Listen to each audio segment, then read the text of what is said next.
आज हम किस्त 308 के वाकयात का गहराई से जायजा ले रहे हैं। किस्त शुरू होते ही उसकी कलाई में मोच आ गई। जी, और बारान का रद्दे अमल देखने वाला था। शदीद परेशान, मतलब काम के बोझ का सोचकर तो वो हिल ही गया। बिल्कुल, उसे फौरन कहा कि भाई आराम करो। ये सिर्फ फिक्र तो नहीं लग रही थी, कुछ ज्यादा था। हाँ, ये सिर्फ चोट की फिक्र नहीं थी, ये बारान का वो अंदरूनी खौफ है ना कि दिलान को कुछ हो ना जाए या शायद वो उसे महफूज नहीं रख पा रहा। बहुत हिफाजती रवैया है उसका। कभी कभी कुछ ज्यादा ही हो जाता है। सही।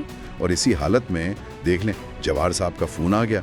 इनवॉइस टेबल का पूछ रहे हैं। काम तो नहीं रुकता ना। ये दिखाता है कि काम की जगह पर कितना प्रेशर है।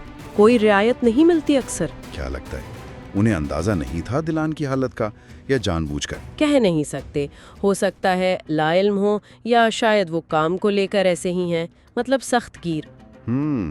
फिर कहानी में मोड़ आया, वो खानदानी महफिल। जी, वो बड़ा गैर मुतवक्का था।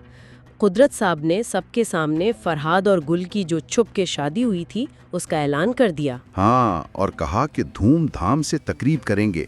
खानदान में भी खुशी की लहर दौड़ गई। बिल्कुल, कबूलियत नजर आई। कुदरत साहब का ये कदम ना बड़ा समझदारी वाला था। कैसे? देखें, एक तो मोहब्बत की जीत हुई, दूसरा खानदान के सरबराह के तौर पर उन्होंने रिवायत और नई सोच दोनों को जगा दी। बच्चों के फैसलों को मानकर खानदान को जोड़ा रखा। सही कहा।